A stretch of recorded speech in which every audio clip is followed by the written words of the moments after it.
I slept on roofs. I slept in tents under snow. I've slept just with a blanket outside. I've passed out in numerous places that were very dangerous. For Lisa, like 107,150 other chronically homeless people in the U.S., the streets have often been the closest she's called home.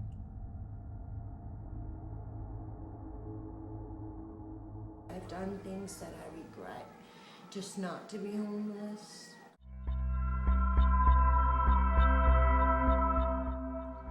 A person who is chronically homeless is an unaccompanied individual with a disabling condition. They've either been continuously homeless for a year or more, or have had at least 4 episodes of homelessness in the past 3 years. For single individuals, the 3 most commonly cited causes of homelessness are substance abuse, lack of affordable housing, and mental illness.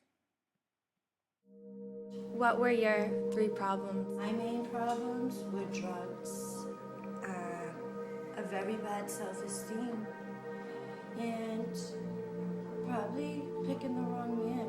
I always picked domestic violence, and I was my biggest problem, and I still have to get out of my own way.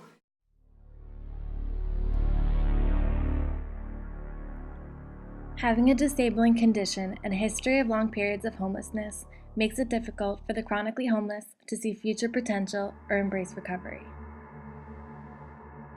It is likely that their habitual circumstances are significantly contributed to by deeply rooted traumas of their past. I don't try to use my past for an excuse. My mother did care about me, but she had a really rough life herself. My father was an alcoholic. He tried to kidnap me when I was 9. I did get thrown out of my house for 5 years. 17 to 23, I couldn't go home. They couldn't afford a place. They lost a job. I mean, you have all kinds of people. It's not just addicts that are homeless. You have children. You have everything. But the whole bottom line is it stems out to that. If you run on drugs first, you stay on the streets for a while. You're going to end up on them, and then you're going to be homeless forever. It is reported that over 60% of people who are chronically homeless have experienced lifetime mental health problems. Over 80% have experienced lifetime alcohol and/or drug problems.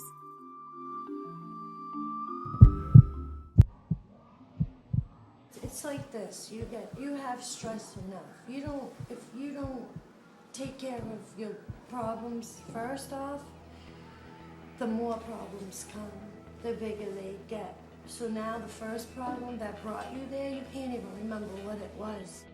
70% of the people that do go and get help end up right back out there. It's like a big, huge winding circle.